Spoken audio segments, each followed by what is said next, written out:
Hi people, అందరూ ఎలా ఉన్నారు? నేనైతే చాలా బాగున్నాను. ఈరోజు మనం అయితే చాలా సింపుల్గా ఈజీగా యమ్మీగా చికెన్ ఫ్రై అయితే చేసేసుకున్నాము. ఈ చికెన్ ఫ్రై చాలా యమ్మీగా ఉంటుంది అండ్ ముక్క కూడా చాలా సాఫ్ట్గా ఉంటుంది. సో ఇది ఎలా చేసుకోవాలో ఈ వీడియోలో అయితే చూపించేస్తున్నాను అనమాట. ఇది కనుక మీరు ట్రై చేస్తే ఒక్కటే అంటారు మళ్ళీ ఇదే చేసుకోవాలి అని. క్విక్గా చేసేసుకోవచ్చు అనమాట. సో బ్యాచిలర్స్ కూడా చాలా తొందరగా చేసేసుకుంటారు అండ్ చాలా సింపుల్ ఉంటుంది అనమాట. ఇప్పుడైతే మనం వీడియోలోకి వెళ్ళిపోదాం. సో ఈ చికెన్ ఫ్రైకి మసాలా చాలా ఇంపార్టెంట్ అనమాట. సో మసాలాను అయితే ఫస్ట్ ప్రిపేర్ చేసుకుందాము. సో మసాలా కోసం మనం అయితే ఒక బే లీఫ్, 1 టేబుల్ స్పూన్ ధనియాలు, 1 టీ స్పూన్ రాతి పువ్వు, 2 ఇలాచీలు, 2 ఇంచుల దాల్చీనీ చెక్క, 1 టీ స్పూన్ జీరా అండ్ 5 లవంగాలు, 1 టీ స్పూన్ మిరియాలను కూడా తీసుకొని ఇవన్నీ డ్రై రోస్ట్ చేస్తున్నాను. సో ఇందులోనే 3 ఎండుమిరపకాయలు, 1 టీ స్పూన్ వరకు కసూరి మేతిని కూడా వేసి మంచిగా డ్రై రోస్ట్ అయితే చేసేసుకోండి స్లో ఫ్లేమ్లో. సో ఇప్పుడు సేమ్ కడాయిలో మనం అయితే కరివేపాకును ఫ్రై చేసుకున్నాము. సో ఈ కరివేపాకు మంచిగా కరకరలాడేంత వరకు ఫ్రై అయితే చేసుకోవాలి. ఈ స్పైసెస్ అన్నీ స్లో ఫ్లేమ్గా పెట్టి మనం ఫ్రై అయితే చేస్తాము. సో ఇందులో నుంచి మంచి అరోమా అయితే బయటికి రావాలి. సో ఇవన్నీ ఫ్రై చేసిన తర్వాత ఒక గ్రైండర్లో వేసేసి ఇందులోనే కొద్దిగా సాల్ట్ అయితే వేసుకొని మనమైతే మిక్సీ చేసేసుకోవాలన్నమాట. సో ఇలా పౌడర్ కనిపిస్తుంది కదా, ఈ విధంగా ఉండాలి.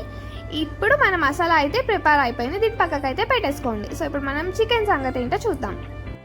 ఇప్పుడు పెద్ద కడాయి అయితే పెట్టేసుకోండి. ఇప్పుడు కడాయిలో ఆయిల్ అయితే వేసిన తర్వాత ఆయిల్ బాగా హీట్ అయిన తర్వాత ఇందులోకి 1 kg వరకు చికెన్ అయితే వేస్తున్నాను. ఇది విత్ బోన్ చికెన్. సో ఇప్పుడు చికెన్ వేసి మంచిగా ఒకసారి కలిపేసేయండి. ఇది ప్లెయిన్ చికెన్ అనమాట. ఇందులో పసుపు సాల్ట్ ఏం యాడ్ చేయలేదు.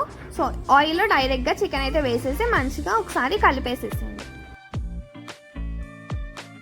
ఇప్పుడు ఇందులోకి 1 టేబుల్ స్పూన్ వరకు పసుపు, 1 టేబుల్ స్పూన్ వరకు జింజర్ గార్లిక్ పేస్ట్ని కూడా యాడ్ చేసేసుకొని మంచిగా ఒకసారి కలిపేసేయండి. మీరు కలుపుతూ ఉంటారు కాబట్టి పెద్ద కడాయి పెట్టుకుంటే మీకు చాలా ఈజీగా కలపడానికి వస్తుంది అండ్ ముక్క కూడా విరగకుండా ఉంటుంది అన్నమాట. చూస్తున్నారు కదా, కొద్దిగా వాటర్ అయితే బయటికి వస్తూ ఉంటుంది. ఈ వాటర్ అయితే అసలు మనం అడిషనల్గా ఏమీ యాడ్ చేయలేదు. ఇవంతా చికెన్లో నుంచి వచ్చిన వాటరే. సో ఈ వాటర్ అంతా వెళ్ళిపోయేంత వరకు మనం అయితే ఫ్రై చేస్తూ ఉంటాము. చికెన్ ఫ్రై అనేది మొత్తం వాటరీగా ఉంది, ఏంటిది ఫ్రై అయినా అని అనుకోకండి. Trust the process. సో ఇప్పుడు మనం ఇందులోకి ఒక పెద్ద సైజ్ ఆనియన్ని మంచిగా చాప్ చేసుకుని ఇలా వేస్తాము అండ్ కరివేపాకును కూడా కొద్దిగా ఇందులోనే వేసేసి ఇప్పుడే వేయాలి. సో ఇప్పుడు వేసి మంచిగా ఒకసారి కలిపేసేయండి. చూస్తున్నారు కదా, వాటర్ అయితే చాలా రిలీజ్ చేసింది. ఈ వాటర్ అంతా పోవాలి, అంతవరకు మంచిగా ఫ్రై అయితే చేసేసేయండి. ఈ చికెన్ ఫ్రైలో కరివేపాకు చాలా ఇంపార్టెంట్. సో దీన్ని మనం బ్యాచెస్గా వేస్తామన్నమాట. చూస్తున్నారు కదా, కొద్దిగా వాటర్ అయితే పోయాయి. సో ఇలాగే కొద్దిగా ఫ్రై చేస్తూ ఉండండి అండ్ ముక్క విరగకుండా కలుపుకోవడం అనేది చాలా ఇంపార్టెంట్. ముక్క విరిగిందంటే మొత్తం చితక అయిపోతుంది. సో ఇప్పుడు ఇందులో మనం కారం అయితే వేస్తాము. ఇప్పుడు ఇందులోకి 1 టేబుల్ స్పూన్ కారం వేస్తున్నాను అండ్ సాల్ట్ కూడా మీ టేస్ట్కి తగ్గట్టుగా ఇందులో వేసేసేయండి. సాల్ట్ చూసుకొని వేసుకోండి, ఎందుకంటే మనం మసాలా పౌడర్ చేసేటప్పుడు కూడా కొద్దిగా సాల్ట్ అయితే వేసాము. సో ఇప్పుడు మంచిగా కలిపేసేయండి. కలపడం మస్ట్ అండ్ షుడ్గా మంచిగా కలపాలి. సో పీస్ పెరగకుండా కలుపుకోండి. నిదానంగా ఇవన్నీ కలిసేట్టు మంచిగా కలిపేసిన తర్వాత ఇందులోకి ఒక 4 to 6 పచ్చిమిరపకాయలను స్లిప్ చేసి వేయాలి. అండ్ ఈ పచ్చిమిరపకాయలు మనకి తింటున్నప్పుడు తగిలితే చాలా బాగుంటుంది. ఇప్పుడు ఇందులోకి 1 టీ స్పూన్ వరకు ధనియాల పొడిని వేసాను అండ్ కొద్దిగా కరివేపాకును కూడా వేసాను. చూస్తున్నారు కదా, కరివేపాకును బ్యాచెస్గా వేస్తున్నాను. సో ఇప్పుడు ఇవన్నీ మంచిగా కలిపేసేయండి. ఈ చికెన్ ఫ్రై చాలా డ్రైగా అయితే ఉండదు, మీరు కలుపుకొని అన్నంలో తినేటట్టుగా ఉంటుంది. ఈ స్టేజ్లో మనం అయితే ఫస్ట్ మసాలాని పౌడర్ చేసి పెట్టుకున్నాం కదా, అది నేను 2 బ్యాచెస్ కింద వేస్తున్నాను. ఇది first batch of masala half కింద చేసి ఫస్ట్ బ్యాచ్ ఆఫ్ మసాలాని ఇప్పుడైతే వేసేసాను. సో మసాలాని వేసిన తర్వాత మంచిగా ఒకసారి కలిపేసేయండి. ఆ మసాలా అనేటిది ఇలా బ్యాచెస్గా వేసినప్పుడు ఆ పీస్కి అనేది మంచిగా పడుతుంది అన్నమాట.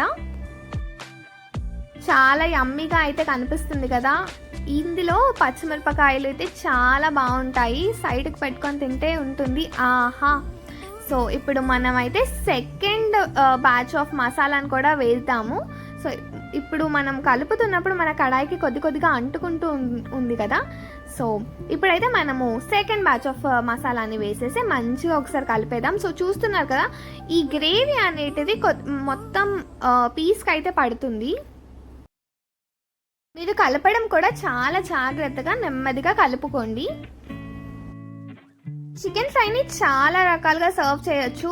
చపాతీలోకి సర్వ్ చేయొచ్చు, అండ్ మీరు పులావ్ చేసుకొని దాని మీద కూడా ఈ చికెన్ ఫ్రైని సర్వ్ చేయొచ్చు. చాలా వేరియేషన్స్లో దీని అయితే సర్వ్ చేయొచ్చు. నేనైతే ఫ్రైడ్ రైస్ తోటి, అంటే లైక్ ఫ్లేవర్డ్ రైస్ తోటి దీన్ని అయితే సర్వ్ చేస్తాను అనమాట. సో అది కూడా ఎప్పుడైనా చూపిస్తాను. సో ఇప్పుడు చూసారు కదా, లాస్ట్ అండ్ ఫైనల్గా కొత్తిమీరని అయితే మంచిగా కట్ చేసి వేసేసుకోవాలి. సో చూస్తున్నారు కదా, ఎంత కలర్ఫుల్గా, ఎంత యమ్మీగా ఉంది కదా. చాలా యమ్మీగా ఉంటుంది, ట్రస్ట్ మీ. ఒక్కసారి మీరు ట్రై చేసి చూడండి, చాలా బాగుంటుంది. మీరు కనుక ఈ చికెన్ ఫ్రై చేసుకోవాలి అంటే మస్ట్ అండ్ షుడ్గా పెద్ద కడాయిలోనే చేసేసుకోండి. సో పెద్ద కడాయిలో చేయడం వల్ల ఏమవుతుందంటే మీరు కలపడానికి వీలుగా ఉంటుంది, అండ్ ముక్క కూడా విరగకుండా నీట్గా కలుపుకోవడానికి వస్తుంది అనమాట. సో ఇప్పుడైతే సర్వింగ్ అయితే చూసేయండి. నేను ఇలా ఫ్లేవర్డ్ రైస్ మీద ఈ చికెన్ ఫ్రైని సర్వ్ చేశాను. చాలా యమ్మీగా ఉంది. మీరు కూడా ఒకసారి ట్రై చేయండి. అండ్ వీడియో నచ్చినట్టయితే లైక్ చేయండి, షేర్ చేయండి, సబ్స్క్రైబ్ చేసుకోవడం మాత్రం అస్సలు మర్చిపోకండి.